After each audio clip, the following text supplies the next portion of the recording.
and welcome to today's webinar, 5 Ways to Get Agents to Improve Customer Experiences. I'm Rachel and I'll be your webinar chairperson for today. So delighted we've got a brilliant agenda for today and some great speakers. We've got Jerry Brown, the Customer Lifeguard. Welcome, Jerry. Thanks for joining us. Thank you, Rachel. And for those people who aren't aware what you do, what is the Customer Lifeguard, or who are you? Well, I guess my role in life is saving the world from bad customer service.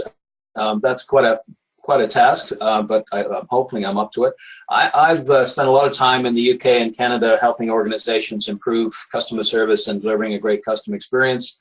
And I do that really through a couple of ways. Firstly, helping them to define, refine, and implement their customer experience strategy, whether that be via helping agents, as we're talking about today. And also another way that I do that, because of my technology background, is really making sure that they have the enabling technology.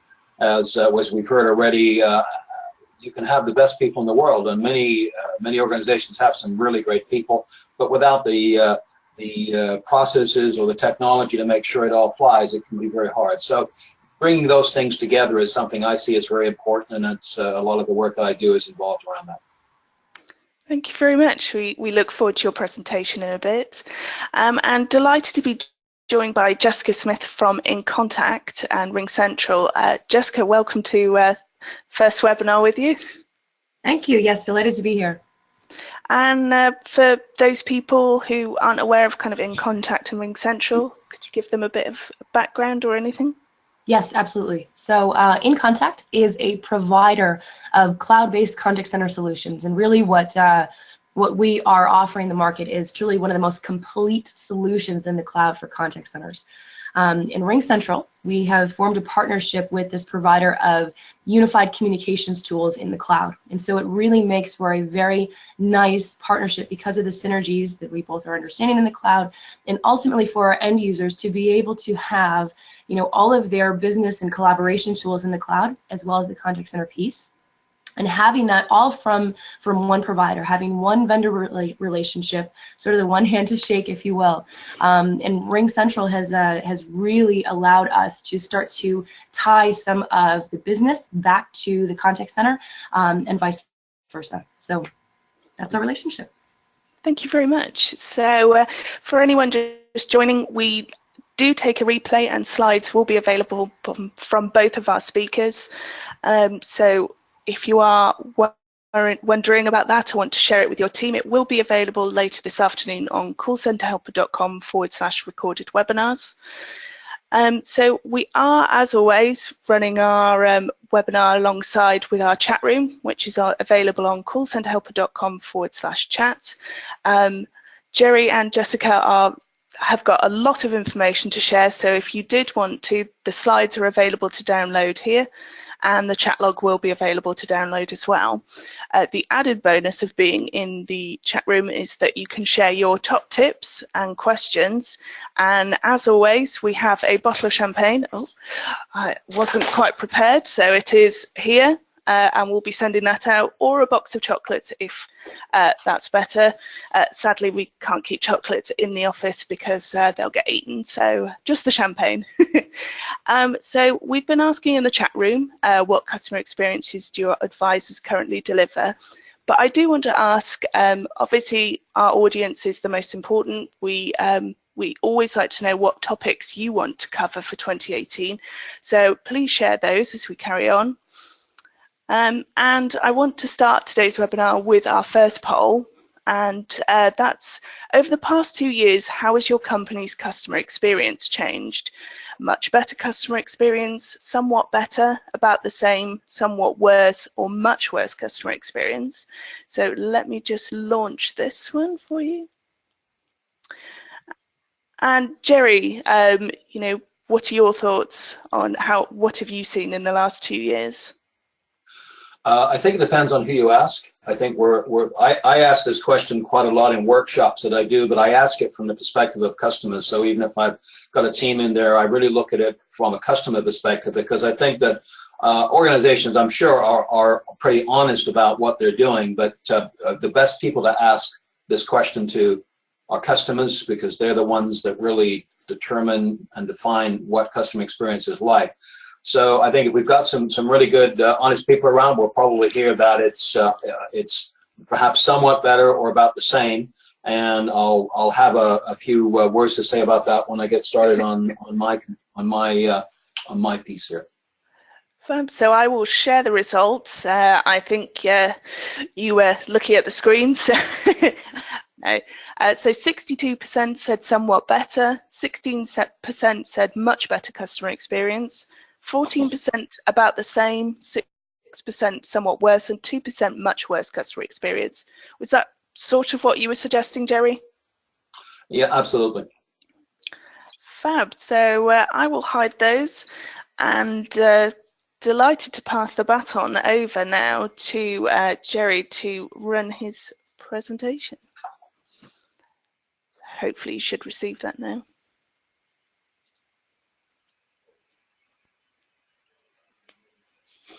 Oh, I think if we just go back to the beginning again. There we go.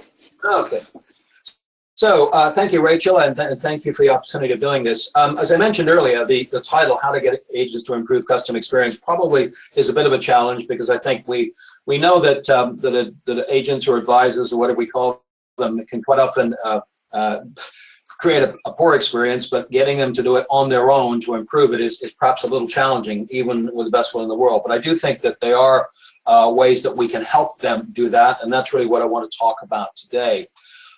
As many of you know or have heard, I spend quite a bit of time in Canada, where they're busily beaving away at customer experience. And interestingly enough, you know, they have just legalized the sale of marijuana for recreational use, and that's coming into play next year. So they're already in the top 5 in customer service pretty regularly, and I think this will end up with them being even higher.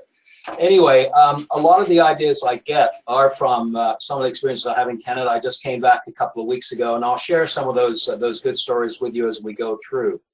But I guess the starting point is, why are we even having this conversation? Because I think, you know, we clearly would want to have people do a great job and deliver a great customer experience. So some of the reasons that I think we're having this conversation are this. As I said, customer experience is going backwards for some, and remaining neutral. And the statistical information is out there. The Which survey that comes out every year, which is very similar to Consumer Reports in the US, the Institute of Customer Service annual report, and also Forrester just introduced a survey which suggests that it's either neutral or it's going backwards. And we don't have to look too far or too far away. For us in the UK and in the US, we've seen companies who keep scoring own goals, people like United Airlines, who many years ago started the whole thing off with my friend Dave Carroll and his United Breaks Guitars video. They've had another wonderful experience recently where they hauled a passenger off the plane. BA, of course, with their meltdown this year, and then Ryanair more recently. This story keeps playing and playing.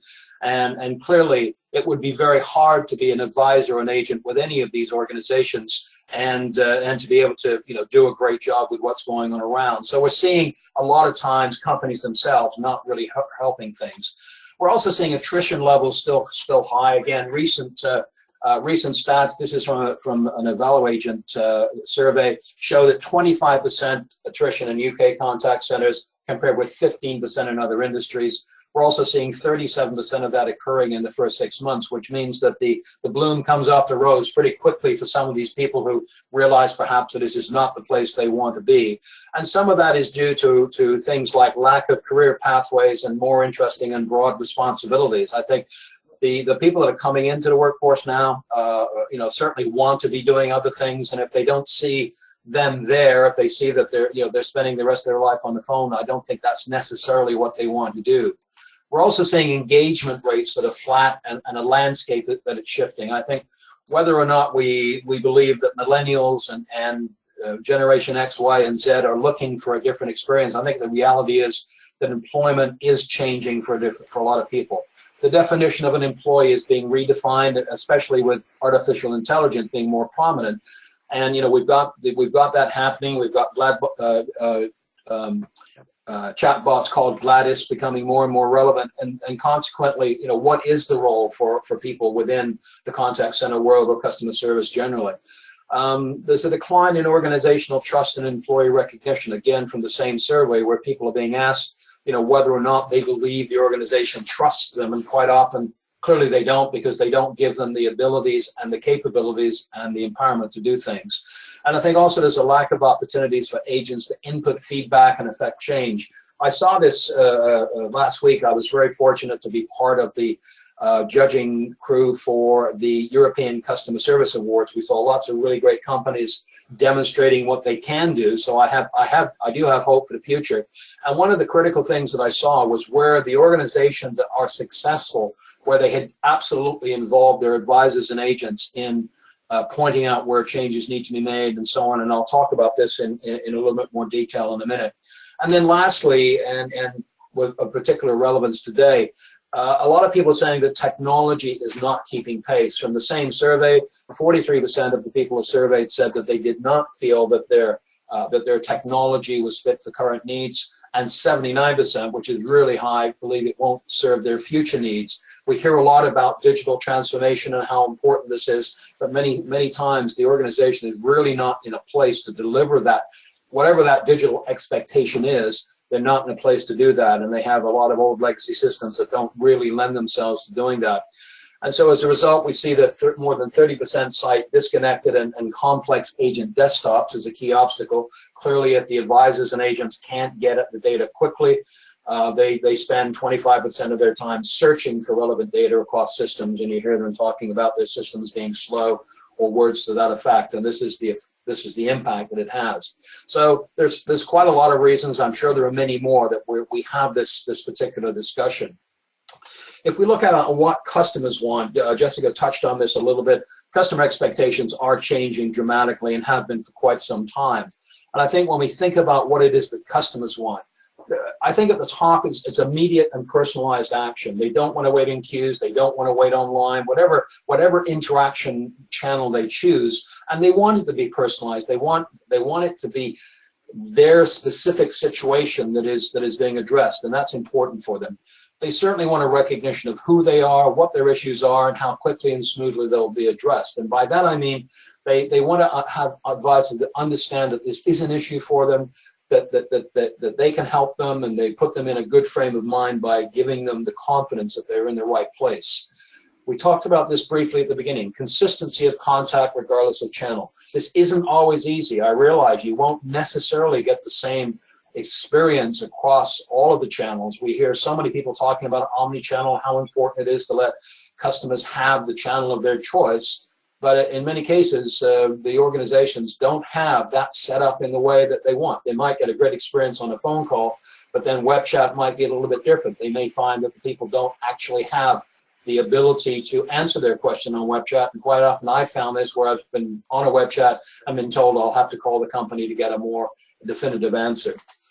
Easily accessible help or assisted help, so or self or assisted. So irrespective of whether that is, if I go online and all I see is some static FAQs, that's probably not going to help me. So I want to make sure that if I am going to do that, and I'm more than happy to do that, that they have that information available. And then if I do need to go through for assisted help, that my previous interactions, where possible, are there. And so the advisor already knows what I've done and what information I've looking for and what I need from them. Helpful, knowledgeable, and friendly staff. It goes without saying, but that's not always the way it is. Quite often we find that people are frustrated, and I'm sure it would be very hard to be a Ryanair representative today going, with what's going on there. They're getting constant pressure. They're now under threat from the European Union to be sued for really poor performance, and that wouldn't be a place where you could easily be helpful, knowledgeable, and friendly.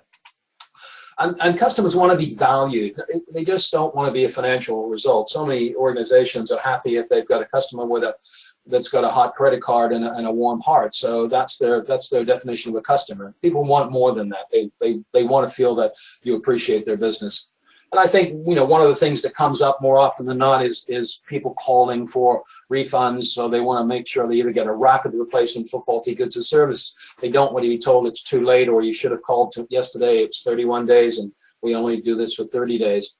They want companies to stand behind their services, and there's lots of great examples of people that do that. I recently had an experience with Lakeland, who are one of the top-rated companies in customer experience in the UK. I had a problem with a faulty toaster, and I called in. They said, no problem, and I think I'd had it for a few months, and they said, don't worry, we'll just send you out a new one. They didn't ask for the old one back because they trusted me. They figured, sure, I guess there could be a few people that try it on and try to get a free one, but they figure it's cheaper for them and easier for them to just take care of the customer issue, send out a new toaster, and if you happen to just be playing around, fine, they'll take a chance on that. But that's what you want. That's how you want people to deal with situations. So then we've got the customer side, but then what do employees want? What do people on the other side want? Well, what we've got is what agents would like. And I think agents want more respect, and that's more respect from both certainly customers, but certainly from their own organization. They're looking for additional opportunities. I touched on this earlier, but they really do want to do more. I think as we see this omni-channel world unfolding, there clearly are things that they can be doing beyond just answering phone calls. They want to get engaged with other channels. And again, we had this discussion last week with many of the people I was speaking to at the awards. And while I recognize there are challenges with ensuring that an agent that is as good on the phone can be also good at web chat or email or any of the other channels, the ability for them to do that and the willingness for them to do that is something that organizations need to recognize and give them those opportunities. And this kind of goes with increased flexibility. If you're on a phone line all day long, you probably won't be quite as effective. But as you begin to move around into other areas, it improves the flexibility for the organization. It means they have people that can more appropriately handle different types of channels and different types of calls, and it gives the company more flexibility as well as the employee. Enhanced job responsibility. They want to do more. They want to take on more things. They want to help organizations in evaluating other aspects of the work. They want to perhaps even do some other types of work. So giving them opportunities to go and do some shadowing is a good idea to help them get an appreciation of what's going on.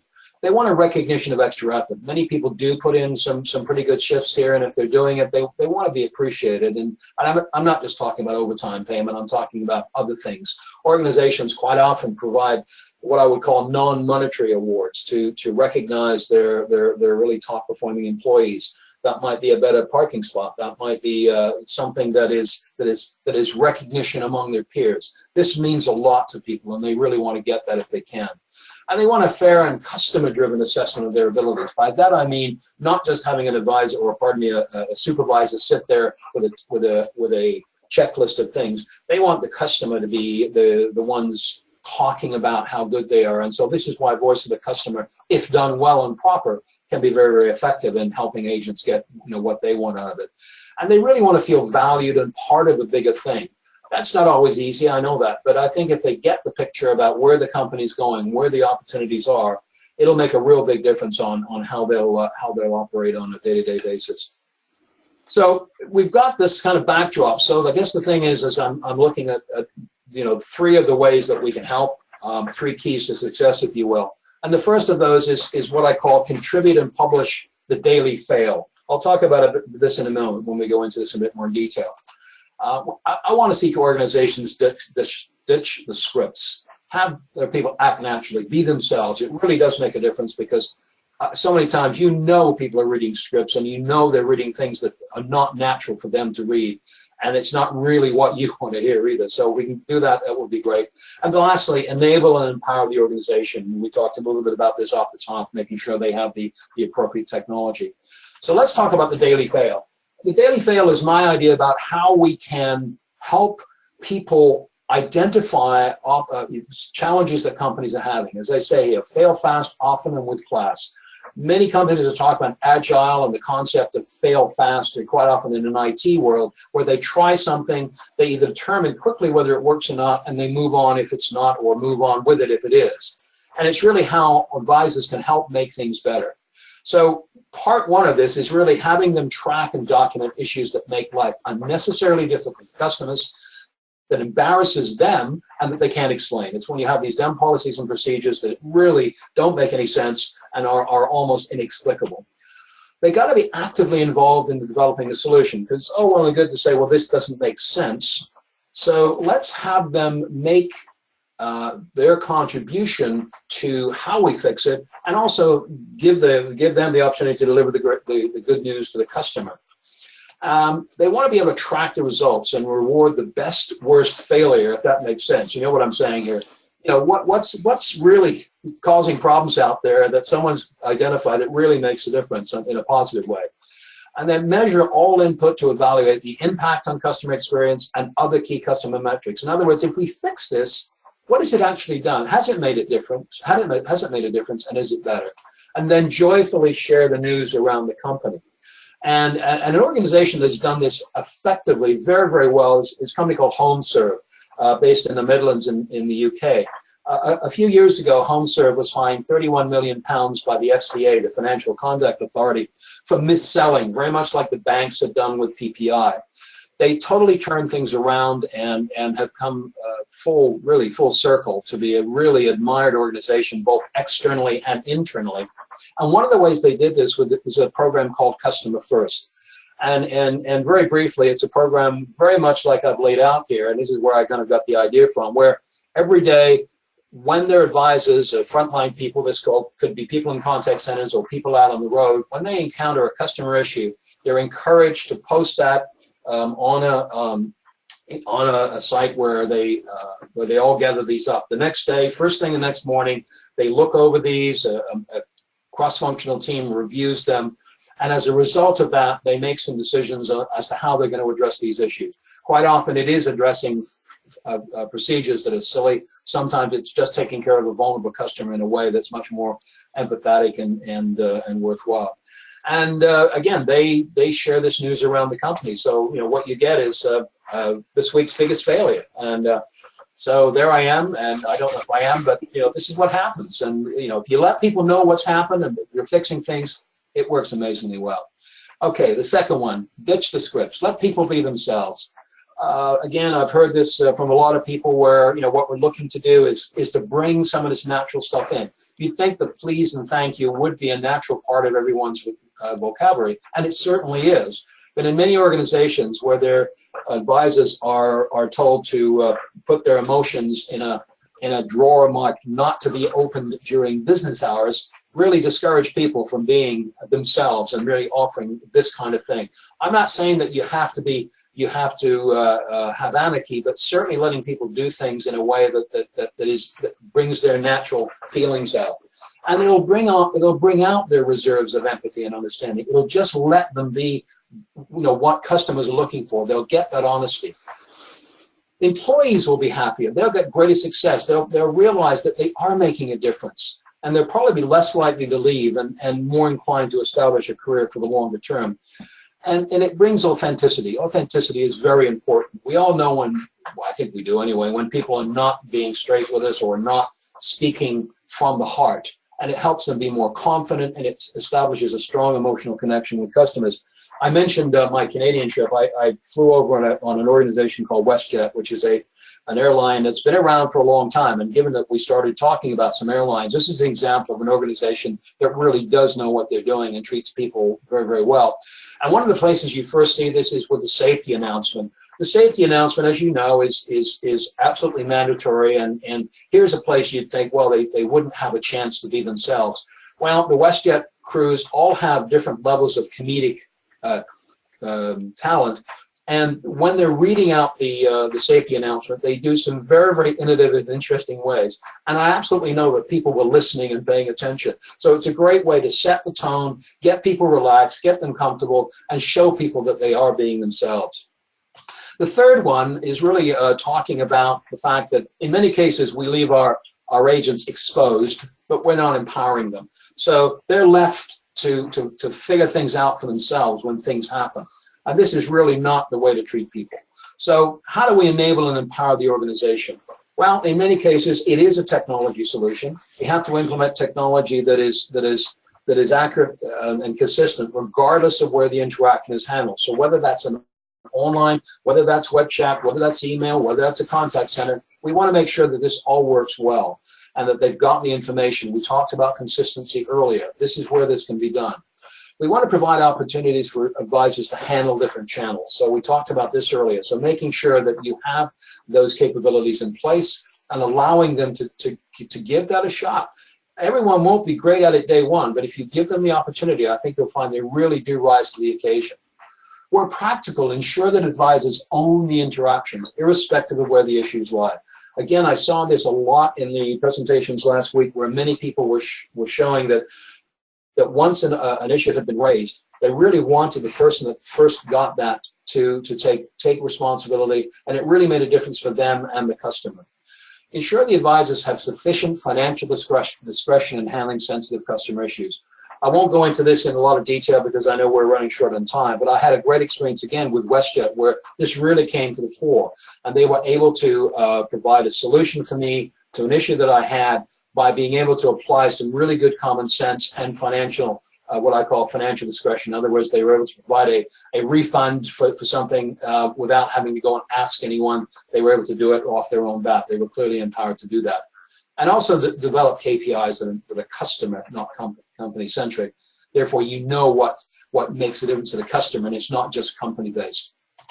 And introduce job shadowing so that they can actually walk a mile in my shoes. Understanding what goes on in other parts of the business really makes a difference in how you respond and react to customers. And more businesses are finding this as a really great way to enable and empower the organization. So let me leave you with some takeaways that I hope you picked up already, but just reconfirming those.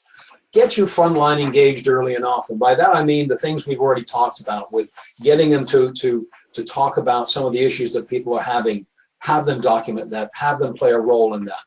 Demonstrate trust and give them the right tools. If you trust them to do that, one of the comments I heard from a lot of people last week was that they actually trusted their employees. They didn't have scripts. They trusted them to say the right and do the right thing. It really does make a difference. And having the tools to be able to do that, whether that be technology tools or procedural tools, is absolutely vital.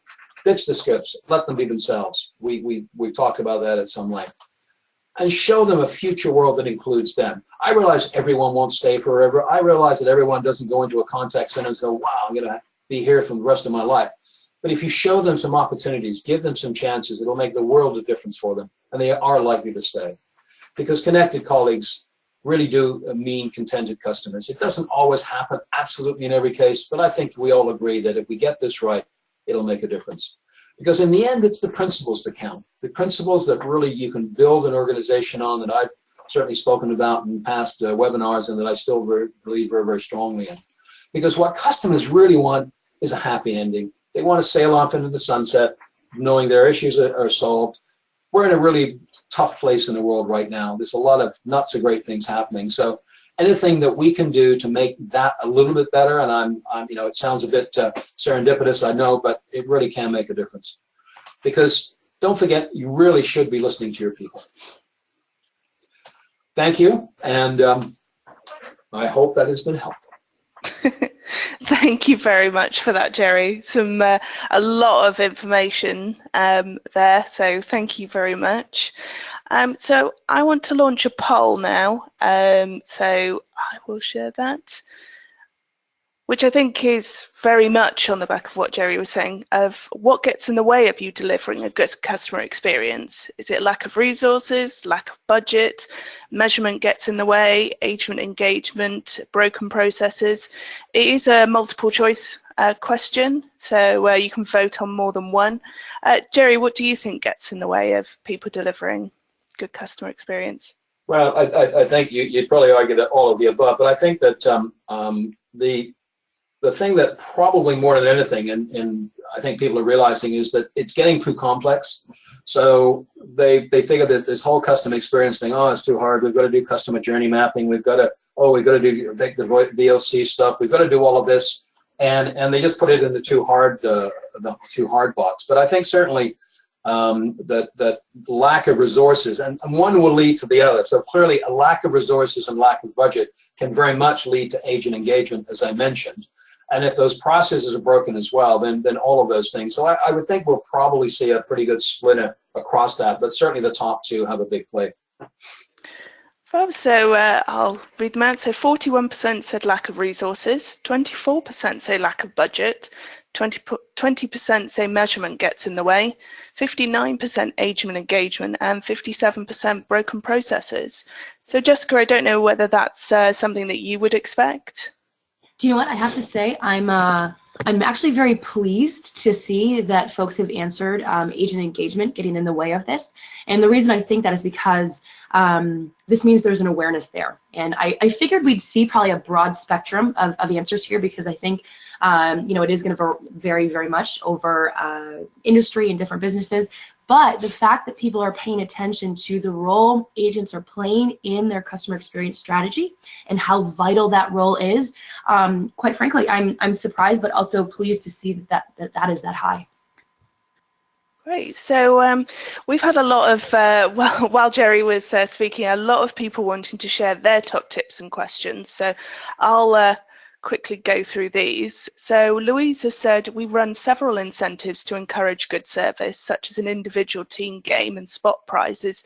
A particular favourite is the Wheel of Wow, normally awarded for compliments that are received by external or internal customers. Jerry, is that something that you think is a good way? Yeah, I think this is, I talk to many of the people I talk to about their wow and ow moments, because I want to get them to bring that out. And this is exactly the kind of thing I was talking about, where you really make that customer oriented feedback a big part of it. You publicize it. It has a tremendous effect on people. Mike said, our supervisors and team leads complete the random evaluations for everyone. My QA team focuses on those with the most opportunity, people with low CSAT scores and poor performance in KPIs. We do multiple evaluations depending on how many people qualify for our program. Louisa's actually sent in her opinion. In a developing team like the one I'm part of, we ask the team for their input and procedures. I feel it's so important that we take their opinions into account. It helps buy their support and gains their trust in what we do. Jerry, I guess that's what you were saying earlier about. Absolutely, yeah. So Alistair said, AI is the way forward, but human intervention will always be required when things get complex. The challenge for contact centres would be how to mirror the great bot experience once human intervention is required, especially when customer queries, issues escalate. I think training and coaching will have to be super jacked up to improve and enhance telephonic interactions through better conversational tactics. Oh, that was a long one.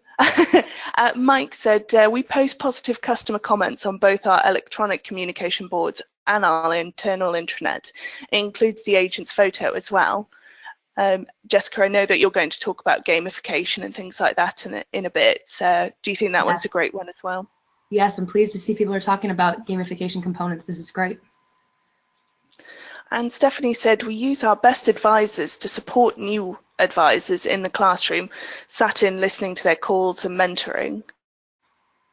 A tip from Devon is we also do 180-degree reviews, so agents can review management, so we can see where they feel we should improve and how we can support them better. Jerry, I don't know what your thoughts are on that one.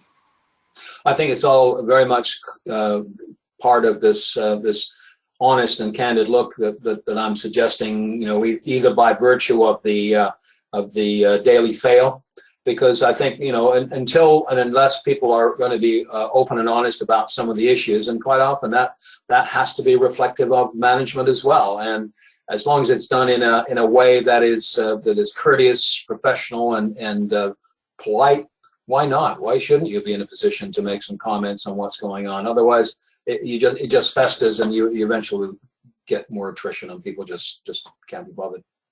Thank you. So Alistair sent in a tip. Part of our strategy for 2018 will include contact centre agents be part of the design and creation of training material, coaching forms, templates. This way we get feedback from those who feel the customer pain points and know what the customer's like. Devon has a question. Does anybody else's team have a warped view of the QA process? For example, some of my team seem to think that the QA team are rewarded for the amount of mistakes made.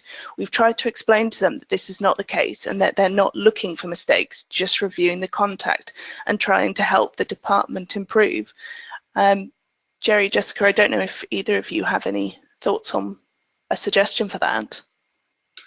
Well, I think that I do think that QA in terms of being a box ticking exercise is definitely past its sell by date, and I think this is perhaps what some of the people are looking at. So you're looking at, you know, was the tone of voice right? Was this right? And I'm not suggesting they're not important, but I think it really is.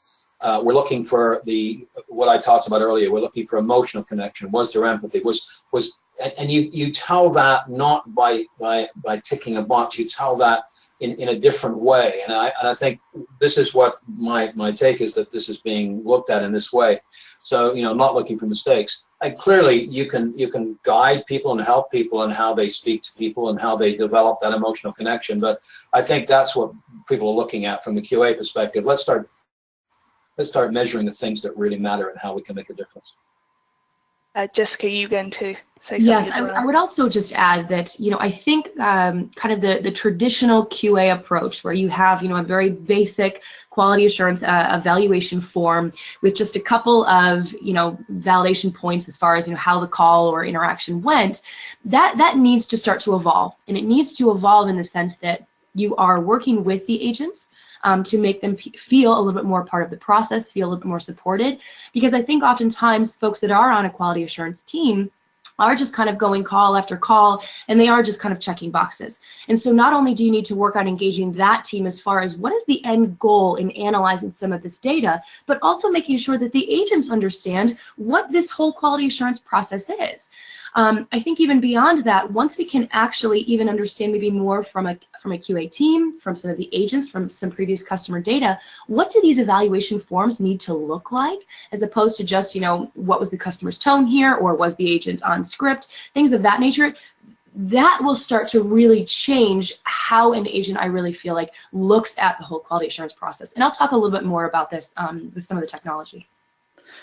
Great. So before we get on to Jessica's presentation, I want to ask a quick poll, which is, do you use gamification technology in your contact center to motivate your advisors? Yes, looking into it, or no? Jessica, what have you seen, knowing that you're going to talk about it? Sure. Just from our personal experience, you know, we're seeing a lot of interest here, where businesses, contact centers are basically saying, we understand that the role of the agent is an important one. We understand that millennials are coming into the workforce in droves, and a great way to start to engage them is going to be through gamification. Oh, okay, and here we are. So kind of as I suspected, not a lot of people doing this today, some looking into it. I would have hoped that there were a little bit more looking into it, and then obviously pretty staggering amount here that are not doing it today. So hopefully by the end of this presentation, some of you will kind of see the ways in which gamification can really have a phenomenal impact on your workforce. Brilliant. So I think that's a great opportunity to hand the presenter mode over to you. So I will pass the baton.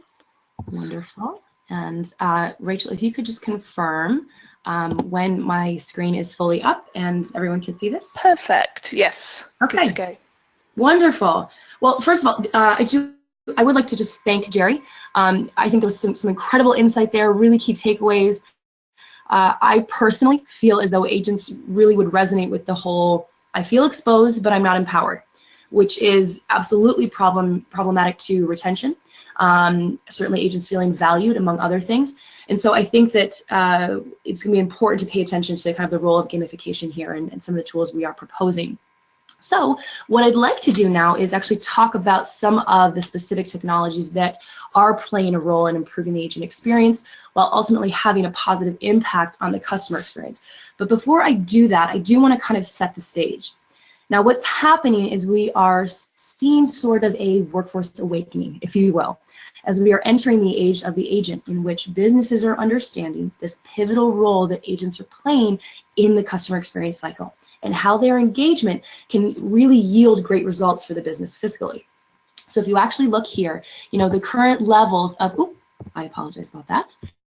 The current levels of disengagement experienced by contact center agents can no longer be attributed solely to the repetitious nature of the work or the pressure to meet targets. This disengagement comes from a sense of separation that stems from the uncertainty around the job they are doing, why they are doing it, and how they can improve. So we are really in the midst of an emerging way of thinking in the contact center where we need to pay more attention to the agent and their impact.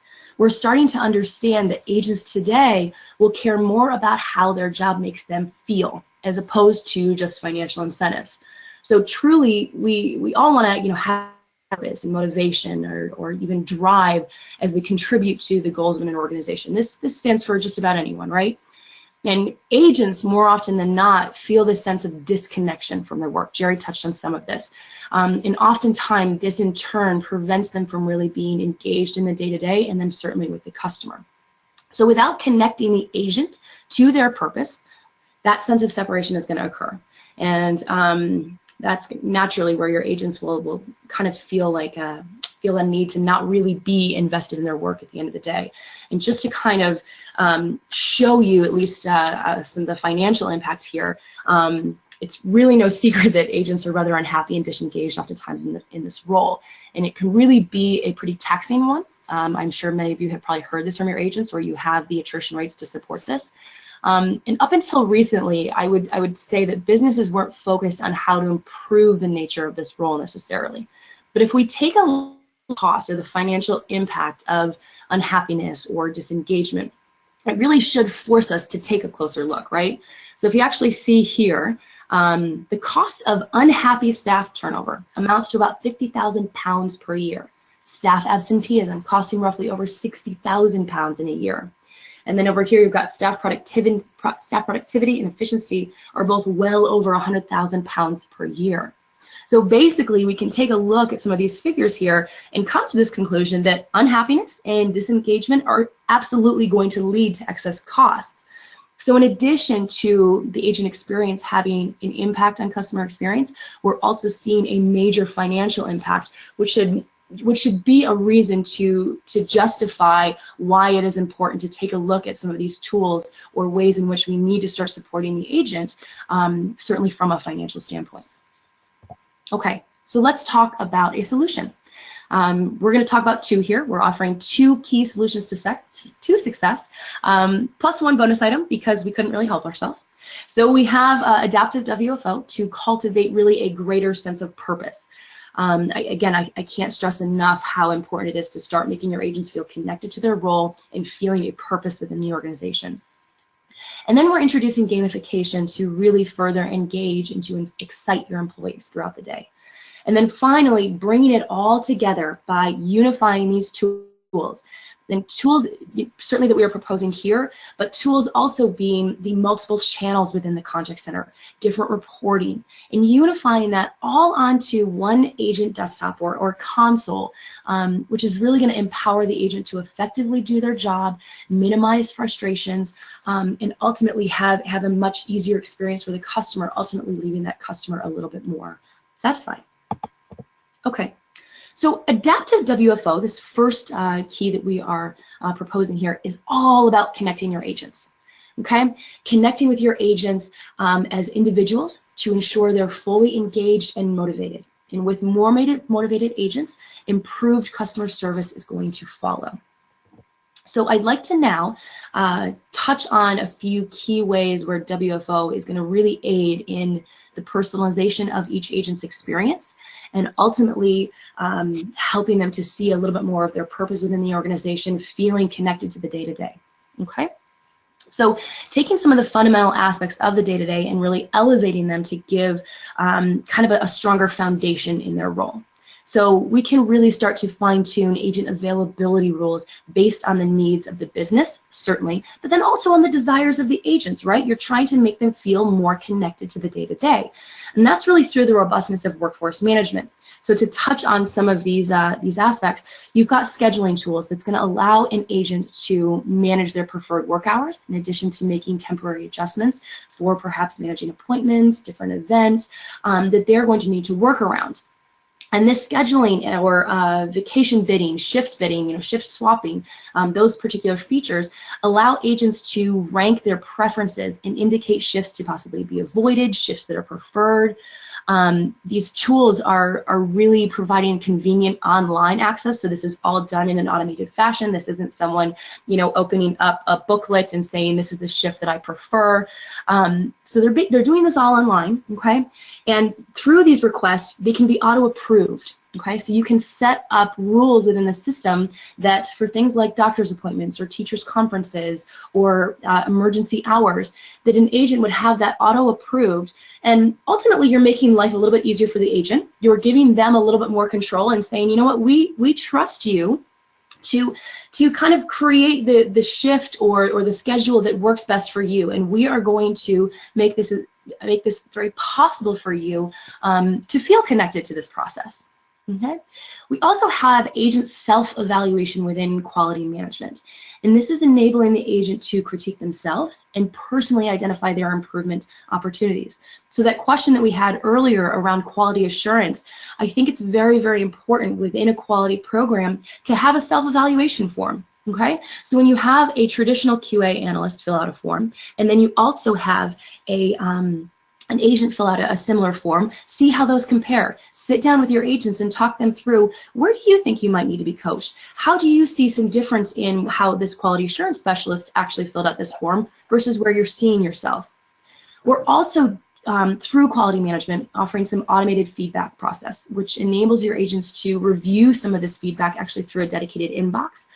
This is going to shorten the feedback loop for them to improve their performance, but it also adds a little touch of personalization, and it gives them a moment to read some of this feedback on their own, as opposed to maybe even being in a group or having some of that team component, and then have that take an impact in the midst of their day-to-day, as opposed to maybe doing a review at the end of the week, having that automated feedback loop come right to them. And then finally, for personalized reporting, really you're giving agents more granular visibility into an opportunity to self-correct and even heightens one's skills. So these are really just a couple of features that create an environment where ultimately agents are feeling supported. They're feeling a little bit more connected to the business. And again, helping to further create that sense of purpose. I think what's also very interesting when we start to look at quality statistics, the more transparent you are with agents about, here's the goal we are as a business trying to achieve as far as NPS or customer satisfaction or even driving revenue, whatever that might be, sharing that with your agent, and then also saying, and here's where we're at today, makes them feel part of the process, and having the data of their own, their personalized data to support how they can make an improvement is certainly really going to improve, again, their day-to-day.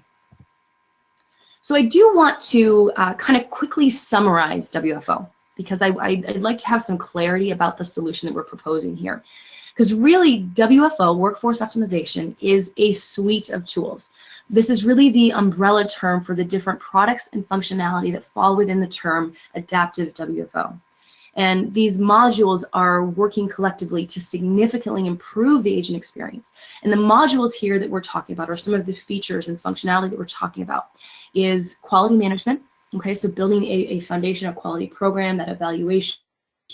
Also passing targeted coaching. So once you've done these evaluations, making sure that each agent is going to receive personalized and targeted coaching to help with their particular issues. Okay? Speech analytics. Speech analytics is becoming increasingly popular in the contact center because it's allowing contact centers to basically say, of this massive pool of recordings that I have today, I'd like to analyze this data, understand what phrases are trending, what particular words are trending, why are my customers choosing to cancel their account on this particular day, whatever it might be, really being able to do true analysis on some of that data, and then furthermore, actually using some of that data to influence how you coach your agents. Workforce management, which we just touched on a couple of these really key features involving agents in the process of building their schedules, optimizing your schedules, so you don't have, a staff where you have, let's just say 30% of your staff sitting in an available state. That's not fun for you because you're paying that agent just to sit there and be available. And guess what? It's not fun for the agent because they're not in a busy state. They're not feeling challenged. Okay? So really, at the end of the day, what I'd like to just draw your attention to is that these tools are working collectively to make an impact on the agent experience. You know, I think you can kind of dip your toe in the water and start to add some of this different functionality to see how it's working with your organization, kind of figuring out your strategy. But ultimately, it's the way that some of these are functioning together that make for a very strong impact. All right, so coming on to our second solution here is gamification. And I think that right now the industry is pretty familiar with the term gamification, but just to give you kind of a broad sense of gamification. This is an application of game mechanics to influence behaviors and activities, both to measure and motivate people. And companies really apply these mechanics to both connect with their customers and certainly, obviously, engage their employees. So gamification is truly all about creating this environment that's going to help spice up an agent's work to help further connect them to their teams, and then again also the goals of the business. And I'd like to emphasize team here, because while there is a major individual component here, and I think you know, a lot of folks are excited about gamification for that exact reason, it's important to also emphasize the team aspect, because your agents oftentimes feel very siloed in their day-to-day. This isn't a job where you sit with your team and you collaborate and you're off to meetings here and there. Gamification helps you to feel a little bit, you know, closer to those that you are working around. It helps you almost feel as though you have a soundboard for your day-to-day, but also connecting you to some of their information and their data, so you have further transparency into the team. Okay, so really here we're talking about providing a very social environment that's going to foster this teamwork and collaboration, providing this transparency into performance at certainly the individual level, but at the team, at the group level, and then at an organizational level as a whole. Excuse me. So really, you want to find the right way to engage your workforce as well, and you know, doing this is going to be very key, because you want to understand what rewards am I going to choose to recognize my employees, okay? Both intrinsic and extrinsic awards, but you want to understand what actually will motivate my employee base. Even maybe asking them is a probably great approach to understand a little bit more about how you can certainly, you know, appeal to some of their interests. Okay, so gamification also, what I'd like to touch on here is a mechanism allowing for you to capture the data, certainly offer this transparency, but engaging your agents at a level that's going to really seem fun. Okay, a lot of millennials again are entering the workforce, and because gaming is so part of their daily lives, really this is also about making work seem a little bit more fun. Okay, so now on to our bonus item. Jerry actually mentioned today, and I think was a great point, that agents actually waste more than 25% of their time searching for relevant data across systems. Yikes. Okay, that's a lot of excess time. That's going to lead to excess costs. So even if you want to just look at this from a financial perspective, that's a pretty hefty expense.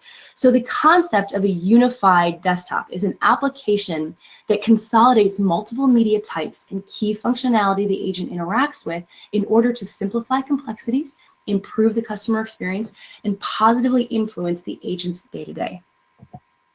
So contact centers are really full of silos. This creates a lot of frustration and complexity. Agents are oftentimes toggling between a lot of different applications, all very different screens as well to navigate, get trained up on, and then service customers. And then the other side of this reality is that your customers are really frustrated that you can't see all of their data, their previous interactions, or the fact that they can't switch between channels, right? I'm on a phone call and I'd like to actually switch to an email. And a lot of businesses don't have the functionality for their customers to do this. And guess what? Your agents are the ones that are experiencing these frustrations, further making their job a little bit harder as customers are angry at them, right? They're feeling this kind of negativity. And there's a lot more than what you see just here as far as the different interfaces or desktops that the agents actually have to handle. So you've got your CRM, your billing system, knowledge base, homegrown applications, and so on and so forth. So if you don't have a desktop, an agent client that supports bringing all of these into one to really simplify their environment, it's going to be very, very complex to handle their day-to-day. And I'm sure, or at least I hope, that many of you are kind of nodding as I run through this, because it really is a very common reality in most centers today. And simply because of that, we're actually seeing agent turnover due in part to the management of this experience simply being so complex. And really, at the end of the day, you want your agents to focus on quality customer experience instead of dealing with underlying application complexity. So we have all of these media types that, consumer preferences are demanding businesses offer. Okay, we want to be interacting with agents beyond that of just the voice channel. And as you can actually see here, 90% of consumers actually want to communicate with a live agent on these mediums. So agents are having to take these interactions from different applications, not seeing true customer journey history, which in turn only frustrates the customer more. And it becomes this tangled mess. And as businesses work to become more multi-channel, customers want the personalization and the seamless experience across these channels now more than ever. Oops, excuse me. And just to kind of touch on this second piece here from Aberdeen Group, businesses that are understanding this positive correlation between unifying all these channels onto one platform with delivering this great customer experience, they're the ones that are seeing the success. So companies that are optimizing the agent desktop, allowing the agent to handle all these channels from one platform, really enjoy 44% greater customer retention rate, right? Multiple channels are not going to go away. And we're going to continue to see very high agent attrition rates if we're not giving our agents a platform to effectively manage these different channels. So finally, just to wrap it all up, the answer here is that technology is going to really play a major role in handling these technologies. So from adaptive WFO to gamification and then having a true unified agent desktop, it's when combined that these tools are going to ultimately kindle excitement, engagement, empowerment in your workforce. It's the collective effort of these applications that start to make a difference in the day-to-day and ultimately the long term. And so really you as an organization are going to create an environment where people feel that sense of purpose and accomplishment. It's really just, again, the type of fulfillment in a workplace that will aid in fostering those better customer experiences and that will help increase your customer retention. Okay, so to a successful journey, I leave you with that. Hopefully this has been helpful for you today. And Rachel, I will pass this back to you. Thank you very much for that. Some great kind of points on that, and I know that the chat room's going crazy as always. So we'll head straight into that with Alistair saying that he fully agrees with the theme of your presentation. We often tell agents how this issue affects the customer, but seldom we ask the agents how this process system issues affect them. So yes, happy agent, happy customer. That's great, Jessica. Thanks, Alistair. So Devon's provided a tip, which was we have a scheme called Ideas Champion, where we reward agents for providing their suggestions on improvements that can be made or processes that can be introduced and changed, which benefit the company, whether this streamlines a process, making it more efficient, or improves the customer journey. It doesn't have to be related to our department, which means that they feel more connected to the rest of the company, but also feel valued for their ideas. This is mutually beneficial to the company as we get to utilize the skills and ideas of employees that we might not get to otherwise. Louise has said, I carry out monthly desk-side coaching sessions with each member of the team for approximately 1 hour. I use call quality score sheets and give feedback and assistance to help develop the customer experience. I find this particularly helpful with newer staff. Jerry, I don't know what your thoughts are on that one. Well, I think, again, as long as the focus is on the kinds of QA stats that are customer relevant, and I think from what Louise is saying, it is. And I think that one of the challenges I know that people in contact centers have, and managers especially, is that they don't believe there's enough coaching time, and I think that's true. So being able to do this is important, and I think it's one of the things you asked earlier, what were the impediments to great customer experience, and I think that this is one of them. The the ability for the managers and team members to spend time together in a mutually beneficial session where somebody else mentioned earlier, where there's mutual feedback, and I think it really makes a difference if it's done right. So yeah, I think it's a great idea. Following on from that, we're come to nearly the top of the hour. So we always ask for feedback. So in 1 or 2 words, what did you like best about the webinar? We also have a survey that runs, and you can provide all your feedback on that. Just a reminder that there will be a replay, and all the slides will be available later on this afternoon on the following page.